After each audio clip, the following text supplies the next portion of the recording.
Mi hermana adoptiva me aventó el trofeo de ciencias directo a la cabeza mientras gritaba, «Tú no te mereces esto», y hasta me echó veneno en la comida solo porque entré a la universidad. Cuando le supliqué a mi mamá que hiciera algo, su única respuesta fue, «No andes presumiendo tus logros donde Clara los vea». Y después remató con, «Si de verdad quieres ayudar a tu hermana, deberías apoyarla a sanar». Yo me quedé callada. Eso pasó hace 8 años. Ahora, en Navidad, Clara apareció en mi jardín gritando que otra vez la había traumado. En mi casa, nos enseñaron que querer era dejar que mi hermana adoptiva, Clara, destrozara todo lo que lograba mientras gritaba, «Tú no te mereces esto», y después perdonarla como si nada, aunque nunca pidiera disculpas. Verás, ahora Clara tiene 24 años y la adoptamos cuando tenía 15, después de pasar por varias casas de acogida. Cuando Clara llegó a la familia, yo tenía 16 y acababa de ganar la Feria Regional de Ciencias. Quería que ella fuera mi mejor amiga, así que fue la primera persona a la que se lo conté. Su reacción fue agarrar el trofeo de metal y aventármelo directo a la cabeza. «Tú no te mereces esto», se escuchó en toda la casa antes de que se tirara al suelo. Mi mamá solo me miró, hecha bolita y llorando, para recordarme que todo era por mi culpa. «No andes presumiendo tus logros donde Clara los vea». Así se puso el tono de los siguientes 8 años. Hasta que el año pasado, en una tarde de primavera perfecta, algo cambió. Recibí la carta de aceptación de la universidad. Toda mi vida de presiones, de sentirme como impostora, de llorar sobre los libros, todo por fin tenía sentido. Llamé a mis amigos, publiqué la noticia, busqué depas en Baltimore. Por fin era solo mía, ni el detonante de Clara, ni el sacrificio de la familia, solo una futura doctora planeando su escape. Todo iba bien, hasta que mi mamá llegó y me encontró celebrando. ¡Qué maravilla! Hay que ver cómo le vamos a hacer, me dijo sonriendo, pero sus ojos decían otra cosa. Después de una hora de buena onda fingida, salió la verdad. Por supuesto, Clara se va contigo. En Baltimore hay muy buenos programas de trauma, y ella no aguantaría que te fueras. Yo te ayudo con la renta si consigues un depa de 2 recámaras. Clara, viviendo conmigo, con acceso a mis cosas de medicina, mis apuntes, mi futuro. Mamá, ¿sabes cómo se pone cada vez que me ve avanzar? Le dije. No ha tenido un episodio en meses. Me mintió. Como si la semana pasada Clara no hubiera destruido mis libros para el MCAT. Si de verdad quieres lo mejor para tu hermana, deberías ayudarla a sanar. El caso de Clara siempre me lo repitió mi mamá, que en su familia de acogida la usaban de chivo expiatorio. Nada violento, pero sí 1000 crueldades chiquitas. Nunca le celebraban los cumpleaños cuando a la hija biológica sí. Le daban ropa de segunda mientras la otra estrenaba. Sus calificaciones ni las pelaban mientras a la otra le hacían fiesta. No te mereces cosas bonitas, le decían. Y ahora ella me lo pasaba a mí. Clara era más fuerte y dura que yo, pero tenía su punto débil. La podías leer como un libro abierto. 10 minutos de miradas clavadas y algo iba a romper. 15 minutos y se desaparecía todo. Esconde lo que más te importe. Nunca celebres donde te pueda ver. Pero en la carrera no puedes esconder 4 años de esfuerzo. Tenía 18 cuando Clara encontró mis cartas de aceptación a la uni. Ni me di cuenta hasta que estaba sentada en la cocina y vi polvito blanco en mi comida. Por el olor, supe que era veneno para ratas. «¿Qué te pasa? ¿Estás loca?», le grité, señalándola con el tenedor. Clara solo se rió como desquiciada, mientras mi mamá me soltaba un sermón de no presumir y sobre la humildad. Ese día entendí que mi mamá no solo veía el patrón, lo defendía. Le dije que Clara no podía vivir conmigo, pero que podía visitarme en Baltimore, que podría hacerme videollamadas cuando quisiera, y yo iría a casa en vacaciones. Hasta me ofrecía investigar programas de trauma cerca de aquí. «Entonces no te ayudo con ningún gasto de la escuela», me soltó mi mamá. «Pues ni modo, pido más préstamos», le respondí, resignada. Los 2 meses siguientes fueron una pesadilla. Mi mamá les habló a todos los parientes para decir que estaba abandonando a mi hermana traumatizada. Llevó a Clara a mi trabajo en la farmacia para practicar la separación. Clara se quedó mirando mi bata blanca de farmacéutica y después tiró un exhibidor completo de medicinas. «Tú no te mereces esto». Hasta mi gerente les pidió que no regresaran. Luego, la semana antes de mi ceremonia de la bata blanca, mi tía me llamó. «Tu mamá ya compró boletos de avión. Dice que no puedes dejar a Clara fuera de momentos familiares importantes. Lleva días viendo tu foto de la bata blanca en internet». Yo ya sabía lo que eso significaba. Mi mamá se encargó por 8 años de que entendiera que el trauma de Clara era más importante que mi futuro. Cada logro tenía su excusa por el sistema de acogida, pero ya no era la niña asustada que quería caerle bien a todos. Ahora sabía lo que valía y estaba lista para defenderme, así que empecé a planear. Lo primero fue cambiar la ubicación de la ceremonia en todas mis redes. Puse que la habían movido a otro edificio. Luego hablé a la escuela y expliqué todo. El guardia, Douglas, fue un tipazo y me prometió estar atento por si veía a alguien con su descripción. También le pedí a Patricia, mi roomie, que estuviera al pendiente. Ella ya sabía perfecto el tema de Clara. El día de la ceremonia me levanté a las 5 porque de por sí no podía dormir. Saqué mi bata blanca de donde la escondía en el closet de Patricia. Lleva ahí semanas. Ya aprendí la lección de no dejar nada importante en mi cuarto. Me vestí en el baño con la puerta cerrada y hasta puse una silla atorada. ¿Paranoica? Tal vez, pero prueba vivir con alguien que te envenenó la comida. Patricia me llevó al campus en su coche porque el mío era muy fácil de reconocer. No dejaba de revisar el celular. Mi mamá ya me había escrito 12 mensajes, todos del tipo, ¿dónde estás? Y Clara está muy emocionada por apoyarte. Apoyar, claro, como esa vez que me rompió mi hoja de calificaciones del SAT para celebrar. Estacionamos en otro lado y entré por la puerta trasera. Douglas ya estaba ahí y me hizo una seña de todo bien. Ni rastro de ellas aún. Me fui al salón donde los demás se arreglaban y se tomaban selfies, como si nada raro pasara. Me senté en una esquina, viendo de reojo la puerta. Eric, mi amigo, se acercó y me preguntó si todo estaba bien. Le dije que solo estaba nerviosa, pero no le conté que mi hermana loca era capaz de aparecerse y echarlo todo a perder. Ni para qué, jamás lo entendería. Su máximo drama familiar era que su papá no iba a verlo jugar fútbol. ¡Qué suerte la suya! Como media hora antes de la ceremonia, mi celular empezó a sonar sin parar. Otra vez mi mamá, pero ahora mandando fotos. Ella y Clara estaban en el edificio equivocado, el que publiqué en internet por error. Se veían paradas afuera, todas confundidas. Clara traía puesto un vestido súper raro y formal, como si fuera a graduarse de prepa o algo así. Los mensajes de mi mamá venían cada vez más enojados. ¿Dónde estás? Esto no tiene chiste. Contesta el teléfono ya. Apagué el cel. Patricia desde el lobby me mandó mensaje. Todo bajo control por ahora. La coordinadora de la ceremonia empezó a acomodarnos en fila, por orden alfabético. Yo quedé a la mitad. Perfecto. Menos obvia. Caminamos hacia el auditorio y sentí las manos temblorosas. Pero no era por nervios de hablar en público. Era por el miedo de escuchar ese grito conocido. No te lo mereces. El auditorio estaba hasta el tope. Papás por todos lados con cámaras y flores. Mientras caminábamos, yo iba buscando a mis familiares entre la gente, pero no los vi. Quizás sí funcionó mi plan. Ya sentados en el escenario, el director empezó el típico discurso de dedicación y servicio, pero la verdad ni le puse atención. Yo solo veía las puertas. Entonces la vi. No era Clara, era mi mamá, peleando con el de seguridad en la puerta de atrás. Estaba toda roja, señalando el escenario y luego señalándome a mí, pero Douglas no la dejó pasar porque no tenía boleto. Se me olvidó decirle que el evento era solo con pase. Ni modo. El director dijo mi nombre, crucé el escenario, recibí mi bata blanca y sonreí para la foto oficial. Por primera vez en 8 años celebré sin miedo, sin que volaran trofeos, ni papeles rotos, ni veneno en la comida. Solo yo y mi bata blanca, lista para empezar mi vida. Cuando terminó la ceremonia, Patricia me estaba esperando afuera, sonriente como nunca. Me contó que mi mamá y Clara llegaron justo después de que recogí la bata. Clara hasta intentó subir al escenario, pero los de seguridad la frenaron, igual que a mi mamá. Mi mamá se puso a gritar que era discriminación y que todo le provocaba trauma, así que varios papás se les quedaron viendo. Se fueron antes de que llegara la policía. Camino a casa, revisé mi cel. Tenía 47 llamadas perdidas y más de 100 mensajes. El último de mi mamá era directo. Ven a casa en este momento. Tenemos que hablar de tu comportamiento. Mi comportamiento. No que Clara quiso sabotear mi ceremonia. No que intentó envenenarme. Mi comportamiento. Obvio no fui a casa. Me fui al depa de Eric, donde sus roomies ya estaban armando la fiesta. No me quité la bata blanca en toda la noche. Me tomé 1000 fotos y las subí a todas las redes. Todas. Porque esta vez no iba a esconder mi logro, ni a bajarle el brillo a mi luz para que Clara no se sintiera mal. La fiesta acabó como a las 2 de la mañana, y me quedé dormida en el sillón de Eric. Al despertar, tenía más mensajes, ahora de mi papá, que casi nunca se metía, pero parece que mi mamá ya lo había puesto de su lado. El mensaje era el típico rollo de hay que ser leales a la familia y comprender el trauma. El mismo cuento, pero con diferente autor. Sabía que eventualmente tenía que regresar a casa porque ahí estaban mis cosas, mi coche, básicamente toda mi vida. Pero también sabía que algo ya había cambiado.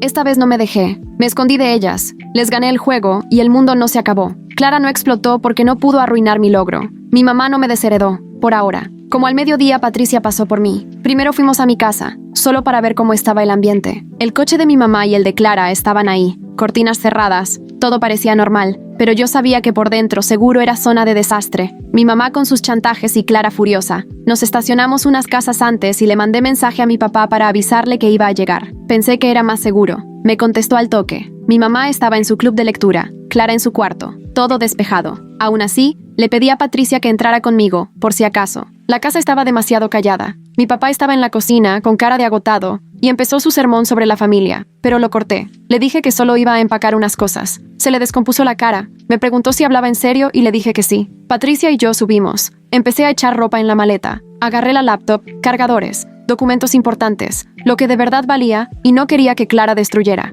Patricia me ayudó a llevar maletas al coche. Mi papá ni ayudó ni detuvo nada. Solo miraba desde la puerta. Ya casi acabábamos cuando se oyó la puerta principal azotarse, y la voz de mi mamá, igual de aguda y furiosa. Luego los pasos en la escalera, rápidos, decididos, los reconozco perfecto. Agarré la última caja y me dirigí a la salida, pero Clara ya estaba ahí, parada en la puerta de mi cuarto, mirando todo vacío, con la cara en blanco. Eso siempre daba más miedo que cuando se enojaba. Me miró, después la caja, luego otra vez mi cuarto. Empezó su show de miradas. Chequé mi reloj y empecé a contar. 1, 2 minutos. Patricia estaba incómoda. Las historias se las sabía, pero nunca lo había visto en persona. 3, 4 minutos y Clara empezó a temblar de las manos. Ya venía la explosión, pero de repente, en lugar de armar escándalo, Clara solo se dio la vuelta, se metió a su cuarto y azotó la puerta. Patricia y yo nos quedamos viendo. Eso nunca pasaba. Clara siempre explotaba, siempre. Mi mamá apareció arriba en las escaleras, impecable en su ropa de club, pero la cara llena de furia. Vio las cajas, mi cuarto vacío,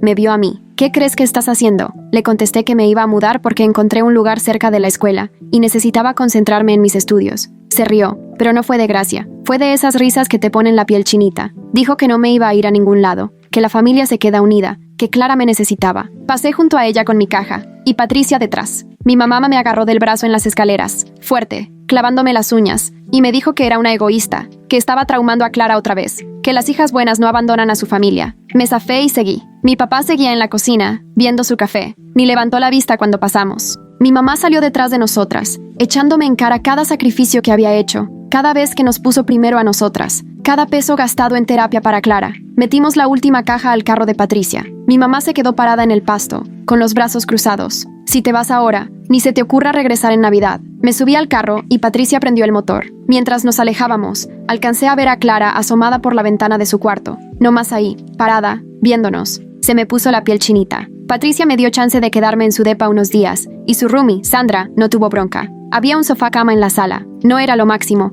pero era 1000 veces mejor que mi casa. Esos días los pasé buscando departamento, checando mi cuenta y haciendo cuentas con los préstamos estudiantiles. Los mensajes de mi mamá no paraban, cada vez peor. Pasó de estar enojada a querer manipularme, que Clara no comía, que lloraba toda la noche, que preguntaba por qué la odiaba. Lo típico de mi mamá. Dejé de leerlos al segundo día, pero luego mi papá empezó a mandarme mensajes, y eso sí era nuevo, porque casi siempre se mantenía al margen. Sus mensajes eran diferentes. Se notaba que estaba preocupado. Decía que Clara andaba rara, pero no su rara de siempre, sino como rara de verdad, callada, demasiado callada, que llevaba 3 días encerrada en su cuarto. La neta, casi caigo y manejo de regreso para verla, pero Patricia me convenció de que no lo hiciera. Me recordó que seguro era otra de las manipulaciones de mi mamá, que Clara ya tenía 23 años y no 4, que tenía papás que la podían cuidar. Tenía razón, yo lo sabía, pero aún así me sentía culpable. Al cuarto día encontré un depa, un estudio chiquito cerca de la universidad, pero era mío. Al casero, Rui, nada más le importaba que le pagara el primer mes, el último y el depósito. El drama familiar ni le iba ni le venía. Ese mismo día firmé el contrato, y por fin tuve mi propio espacio, mi vida, mi lugar. Mudarse fue fácil porque no tenía muchas cosas. Patricia me echó la mano con lo básico: muebles de segunda, un par de platos decentes, sábanas baratas. Nada elegante, nada que doliera si Clara, por alguna razón, daba con mi dirección y destrozaba todo. Viejas costumbres, ya sabes. Tenía exactamente una semana ahí cuando mi papá apareció. No tengo idea de cómo me encontró. Seguro porque Patricia me etiquetó en una selfie del estreno del depa. Ni lo pensé. Mi papá se veía fatal. Ojeras, camisa arrugada. Nada que ver con el papá de siempre. Dijo que teníamos que hablar. De Clara, de mamá, de todo. Lo dejé pasar porque, pues, sigue siendo mi papá. Se sentó en mi sillón viejito y comenzó a contarme cosas que nunca había oído. Sobre la adopción, sobre los primeros meses de Clara con nosotros. Resulta que fue peor de lo que yo creía. Clara se escapó 6 veces. Amenazó con hacerse daño. Rogaba que la regresaran a la casa donde vivía antes. Mi mamá me escondió todo para que yo no la viera con prejuicios y pudiera llevarme bien con mi nueva hermana. Vaya plan. Papá me dijo que la terapeuta les advirtió que Clara podía obsesionarse conmigo, que podía tomar mis logros como ataques, que podía portarse mal. Mi mamá prometió que lo manejaría, que nos cuidaría a las dos, pero al final siempre elegía a Clara. Siempre. Y papá la dejaba. Se disculpó. De verdad lo hizo. Me dijo que debió intervenir años atrás, que también debió cuidarme a mí. Pero mi mamá estaba tan convencida de que podía arreglar a Clara, tan segura de que con suficiente amor y paciencia se iba a sanar, y él quería creerlo. Y ahí me soltó la bomba de verdad. Clara había encontrado mi departamento. Lleva horas sentada afuera en su carro, viendo, esperando. Él la había seguido hasta ahí y estaba tratando de convencerla de que se fuera, pero ella no se movía. Decía que necesitaba verme, que quería hablar conmigo, explicarme algo. Me asomé por la ventana y sí, ahí estaba el Honda todo destartalado de Clara, justo enfrente. Se alcanzaba a ver su silueta en el asiento del conductor, nada más sentada, mirando hacia mi edificio. Me volvieron los escalofríos. ¿Desde cuándo estaba ahí? ¿Cuántas veces pasé a su lado sin saberlo? Papá quería que saliera a hablar con ella, que igual le ayudaba, que a lo mejor solo necesitaba cerrar el círculo, que tal vez quería disculparse. Me reí. Literal me reí en su cara. ¿Clara pidiendo perdón? En 8 años jamás lo hizo. Ni por lo del trofeo, ni por el veneno, ni por nada. Pero papá insistía. Decía que esta vez era diferente. Que Clara había estado rara desde que me fui. No rara de querer destruir cosas, sino triste, como apagada. Que veía fotos viejas. Que escribía en un diario. Que iba a terapia sin que mamá la obligara. Le dije que no. Que ya estaba harta de ser el saco de box emocional de Clara. Harta de esconder mis logros. Harta de vivir con miedo. Que él podía decírselo, que le dijera a mamá también, pero que yo ya estaba cansada de todo eso. Papá solo asintió, derrotado. Dijo que entendía y se fue. Lo vi por la ventana cuando caminó hacia el coche de Clara. Se inclinó en su ventana. Vi cómo ella negaba con la cabeza. Lo intentó de nuevo. Nada. Después papá se fue a su carro y se largó. Pero Clara no. Ella seguía ahí, observando, esperando. Traté de hacerme la que no pasaba nada. Hice de cenar. Puse Netflix. Estudié un rato, pero no podía dejar de asomarme. Siempre ahí. Mismo carro. Misma mirada, me estaba volviendo loca. Pensé en llamar a la policía, pero ¿qué iba a decir? ¿Que mi hermana está estacionada afuera en su coche? Eso no es delito. Como a la medianoche me di por vencida tratando de dormir. No podía dejar de imaginar que se metía a la fuerza, que me encontraba dormida, que hacía quién sabe qué. Así que me senté junto a la ventana, viéndola vigilarme, como un duelo raro de miradas. Ninguna se movía, ninguna cedía. De repente la vi bajarse del carro. El corazón se me trepó hasta la garganta. Venía para acá, venía por mí. Agarré el cel, lista para marcar al 911, pero no se fue hacia mi edificio. Caminó a la tiendita de la esquina, regresó con una bolsa y volvió a su coche. Y siguió igual, mirando. Así pasaron 3 días. 3 días de Clara afuera en su carro. 3 días de yo revisando ventanas y cerrando puertas. 3 días de brincar con cada ruidito. Patricia decía que estaba paranoica, que seguro Clara solo estaba procesando todo, que si de verdad tenía miedo llamara a la policía. Pero no era miedo, era más bien cansancio. Cansancio de huir, de esconderme, de dejar que Clara siguiera decidiendo sobre mi vida aunque ya ni viviera conmigo. Así que al 4.º día hice una locura. Salí, caminé directo a su carro, toqué la ventana. La bajó despacio y me miró con los ojos todos rojos de tanto llorar. Clara nunca lloraba, no frente a nadie, nunca. Nos quedamos viendo un buen rato, y entonces dijo algo que me sacó de onda. Sé lo que te hice. No era una disculpa, ni un perdón, solo lo estaba aceptando. No supe qué decir, así que no dije nada. Solo me quedé ahí, en la calle, mirando a la misma hermana que me hizo la vida imposible 8 años, esperando a ver con qué salía ahora, que me gritara, que me aventara algo. Pero en vez de eso, metió la mano en su bolsa. Me saqué de onda. Estaba lista para salir corriendo, pero en vez de eso, solo sacó una libreta y me la pasó por la ventana. He estado escribiendo todo lo que recuerdo, todo lo que hice. La doctora Martínez dice que ayuda. Tomé la libreta sin abrirla. No tenía ganas de enfrentarme a su lista de desastres. Ella siguió hablando, diciendo que desde que me fui va 2 veces por semana a terapia, pero terapia de verdad, no esas sesiones familiares a las que mamá la obligaba a ir, que está tomando medicinas nuevas, que ahora sí le está echando ganas. Yo quería reírme, o gritarle, o aventarle la libreta de vuelta. 8 años de estarme fastidiando y apenas ahora se pone las pilas, justo cuando por fin logré salirme, pero no hice nada. Solo me quedé ahí, con la libreta en las manos, sintiendo un gran vacío. Pero ella no había acabado. Nunca se detenía una vez que empezaba. Me contó de su familia de acogida,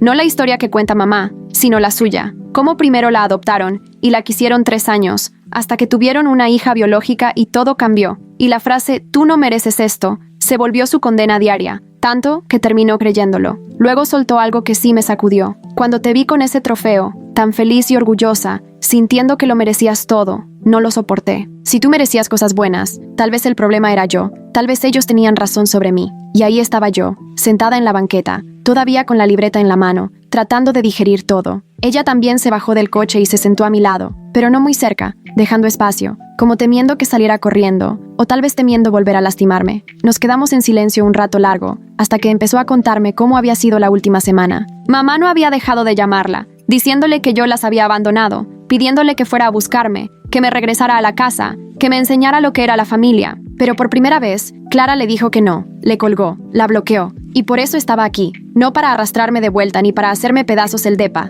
sino para advertirme. Mamá estaba tramando algo, hablando con la familia, buscando aliados, planeando hacerme una intervención en Navidad, que toda la familia me iba a enfrentar, hacerme entrar en razón y regresarme a casa. Sacó su celular y me enseñó el chat familiar, del que ya me habían sacado. Mensajes y más mensajes de hijos malagradecidos, de obligaciones familiares, de que yo tenía a mamá preocupada, de que Clara necesitaba a su hermana, tía Laura diciéndome egoísta, primo Eric asegurando que me iba a arrepentir, la abuela decepcionada de mis decisiones. Pero Clara me defendió ahí, en el chat, frente a todos. Dijo que yo tenía derecho a vivir mi vida, que estuvo mal hacerme daño, que mamá tenía que dejarme ir. Las respuestas fueron durísimas. Ahora también iban contra ella, llamándola desagradecida, diciendo que yo la había manipulado. Al final abrí el cuaderno, página tras página de recuerdos, el incidente del trofeo con pelos y señales, cartas de aceptación rotas, comida arruinada, pero también cosas que yo ni me acordaba o nunca supe, veces en que me vio triunfar y sintió coraje, veces en que planeó lastimarme y se detuvo, veces en que se odió a sí misma por odiarme. La última entrada era de ayer. Mía merece todo lo bueno. Ahora lo sé. Siempre lo supe, solo que antes no podía sentirlo. Las medicinas ayudan, la terapia ayuda, pero sobre todo, verla irse me ayudó. Ahora ella es libre, libre de mí y de mamá, libre para brillar. Hice algo bien, la dejé ir. Le regresé el cuaderno y le dije que necesitaba tiempo, que tenía que pensar, que tenía que procesar 8 años de dolor. Ella solo asintió, dijo que entendía, que me iba a dejar sola, pero antes tenía algo más que contarme sobre mamá y lo que venía, sobre cómo cuidarme. Me dijo que mamá había estado llamando a la escuela, inventando que era una emergencia familiar, tratando de sacar mi horario, de averiguar dónde vivo. La administración no le soltó prenda, pero mamá seguía insistiendo. También había estado marcando a mi trabajo, diciendo que tenía una crisis y que la familia estaba preocupada. Clara traía capturas de pantalla, mensajes donde mamá planeaba todo, cómo forzarme a regresar, cómo atormentarme con el trauma de Clara para hacerme sentir culpable, cómo poner a la familia en mi contra, cómo hacerme la vida tan difícil que tuviera que regresar arrastrándome. Pero ahí está el giro. Clara venía saboteando sus planes, borrando mensajes antes de que mamá los mandara, dándole información falsa, diciéndole a la familia que me había ido a otra ciudad, haciendo maniobras. Quien fue mi verdugo ahora era mi protectora. Todo era tan surreal. Se levantó para irse, me dijo que me avisaría si mamá subía de nivel, que intentaría distraerla y que, si yo no quería volver a verla nunca, lo entendería. Luego se subió a su coche y se fue, dejándome en la banqueta con 8 años de trauma y un cuaderno lleno de arrepentimientos. Regresé a mi depa y llamé a Patricia. Le conté todo. Ella llegó con vino y pañuelos, y juntas leímos el cuaderno de Clara, página tras página de dolor, de confesiones, de una niña convencida de que no merecía nada, y que acabó repitiendo esa historia con todos, de mis papás permitiéndolo, de mí sufriéndolo. Patricia me preguntó qué iba a hacer con Clara, con mamá, con la Navidad, y yo no tenía ni idea. Una parte de mí quería perdonar a Clara. Estaba cambiando, estaba intentando, ahora hasta me protegía. Pero 8 años pesan, y el trauma no se borra con medicamentos y terapia. Las semanas siguientes estuvieron tranquilas, ni ataques de mamá, ni emboscadas familiares, solo yo, la escuela y mi mini depa. Me clavé en el estudio porque ya venía el primer examen de anatomía. Siempre he sido buena para memorizar, para concentrarme, para bloquear todo lo demás. Así logré sobrevivir viviendo con Clara. Pero no podía dejar de pensar en su cuaderno, en ella afuera sentada 3 días, en cómo bloqueó a mamá por mí. No repara el pasado ni borra las cicatrices, pero algo significa. Tal vez no es perdón ni amistad, pero es algo. Y entonces llegó la semana de Navidad. El chat familiar volvió a explotar. Patricia me enseñó capturas, todos confirmando que irían a la casa de mamá, todos convencidos de que podían solucionar la crisis familiar y hacerme entrar en razón. Clara intentó advertirles, pero se le fueron encima. Mamá por fin me escribió directo, dulcísima, que solo quería a su niña en casa para el pavo, que solo quería a la familia reunida, que solo quería hablar, sin presión, sin culpas, solo amor. Pero yo ya sabía cómo era todo esto. Era su última jugada, meterme en la casa con 20 parientes, romperme, llevarme de regreso. Le contesté que tenía que trabajar. Mentira, pero ni modo. Me respondió al instante que ya había hablado con mi jefe, que sabía que tenía el día libre, que mentirle a la familia era lo más bajo que podía hacer, que papá estaba decepcionado, que Clara estaba hecha pedazos y que yo andaba rompiendo corazones. Luego empezaron las amenazas. Si no me presentaba, mi mamá iba a venir por mí, con toda la familia, y me harían una intervención en mi departamento, frente a los vecinos, frente a quien se pusiera enfrente, solo para avergonzarme hasta que me rindiera. Así era ella, la clásica mamá que usaba la vergüenza pública como su arma favorita. Obvio entré en pánico y sin pensarlo le marqué a Clara. Contestó rapidísimo. Va en serio, dijo. La escuché haciendo planes. Tía Laura va a traer su camioneta. Van a llegar a tu casa como al mediodía, van a armar un drama y te van a obligar a escuchar. Le pregunté por qué me estaba ayudando. De verdad queriendo saber, no reclamándole, solo con curiosidad. Se quedó callada un momento, y luego soltó algo que se me quedó grabado. Porque pasé 8 años quitándote cosas. Creo que ya va siendo hora de devolverte algo. Así que armamos un plan. No juntas exactamente, pero cada quien a su modo. Ella sí iría a la Navidad, haría su papel de hija modelo. Los mantendría ocupados y distraídos para darme chance de desaparecer ese día. A lo mejor, si no me encontraban, se les bajaba y entendían que hablaba en serio. O eso quería creer. El día de Navidad, me levanté temprano, eché unas cosas a la maleta y salí de mi depa antes de que amaneciera. Me fui a casa de Patricia, cuya familia ni se inmutó por recibirme. Su mamá, Sandra, ya conocía todas mis historias y me dijo que allí era bienvenida cuando quisiera, que la familia se elige, que la sangre no te obliga. Con eso casi lloro, pero de felicidad. Apagué el cel porque no quería ver mensajes ni enterarme de nada, mucho menos sentirme culpable. Solo quería, por una vez, un día en paz, una cena normal, sin gritos, sin dramas, sin culpas. Eso fue justo lo que Patricia y su familia me dieron. Pavo, relleno, pie y puro ambiente tranquilo. Pero ya en la noche, la curiosidad ganó y encendí el teléfono. 53 llamadas perdidas, más de 100 mensajes y varias notas de voz que nunca pensaba escuchar. El último mensaje era de Clara. Vinieron, vieron que no estabas y se fueron. Mamá ya anda planeando otra cosa. Ten cuidado. Los días siguientes fueron puro estrés, esperando el siguiente movimiento de mi mamá, brincando cada vez que tocaban la puerta o pegada a la ventana como si esperara a la policía. Patricia decía que ya me estaba volviendo paranoica, pero yo sí conocía a mi mamá. Ella nunca se rinde, solo se reorganiza, planea mejor y ataca más fuerte. Al rato me llamó mi asesora académica. Alguien había hablado haciéndose pasar por mí para darme de baja por una supuesta emergencia familiar, que necesitaba irme de inmediato. La asesora se sacó de onda porque acababa de sacar 10 en anatomía. ¿Por qué iba a irme? Le aclaré que no era yo y me dijo que ya sospechaba. Solo quería advertirme. Después fue mi casero, Rui. Le marcaron diciendo que había violado el contrato porque tenía a toda mi familia viviendo conmigo, que los vecinos se quejaban. Fue a checar y no vio nada raro, así que solo me advirtió que alguien andaba queriendo meterme en problemas. Le expliqué lo de mi mamá y me dijo que ignoraría cualquier otra llamada extraña. Luego fue en mi trabajo. Alguien habló para reportarme enferma 3 turnos seguidos y casi me corren. Tuve que mostrar el chat familiar y explicar todo el show. El gerente me dio otra oportunidad, pero dejó claro que un problema más y me despedía. Así que empecé a grabar todo, guardar capturas, juntar pruebas. Clara me seguía pasando información. Mamá ya había reclutado a la tía Laura como su cómplice, y andaban viendo temas legales, hablando de revisiones de bienestar, de intervenciones forzadas, incluso de declararme mentalmente incompetente. Una locura, siendo yo estudiante de medicina y con puros dieces. Pero mi mamá ya estaba desesperada.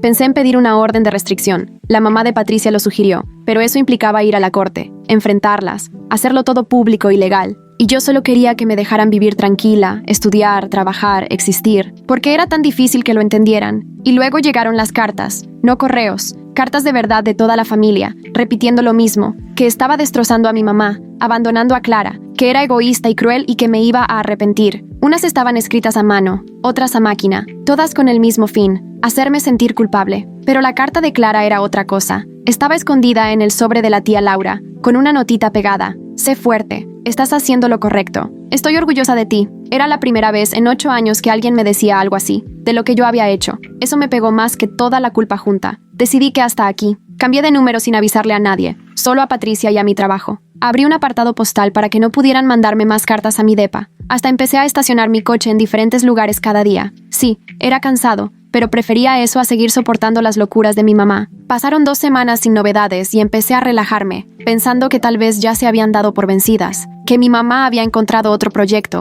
que Clara las había convencido de dejarme en paz, ilusa de mí. Mi mamá solo estaba cocinando su siguiente gran jugada. Todo se vino abajo un martes. Iba camino a clase cuando los vi. Mamá, papá, tía Laura y 3 primos parados afuera del edificio de medicina con carteles bien hechos. El abandono familiar es abuso. Clara necesita a su hermana. Y mi favorito, qué vergüenza, M.I.A. Todos los estudiantes mirando, tomando fotos, chismeando. Me metí corriendo a un edificio lateral y le marqué a seguridad. Les conté del acoso y dijeron que lo iban a manejar. Pero yo todavía podía escuchar a mi mamá gritando desde la ventana, contándole a todo el que se le acercara lo desagradecida que era su hija, lo traumada que estaba la pobre Clara, y los valores familiares que según ella yo no tenía. Le pedí a Patricia que me trajera una sudadera y unos lentes oscuros, y salí por la puerta de atrás como si fuera delincuente. Me perdí la clase de anatomía, y tuve que inventarle al profe que andaba enferma. Seguro ni me creyó. Genial. Ahora mi mamá también ya estaba afectando mi escuela. La protesta duró 3 horas. Seguridad solo los hizo irse cuando empezaron a bloquear las puertas. Pero el daño ya estaba hecho. Ahora todos en mi carrera ya sabían.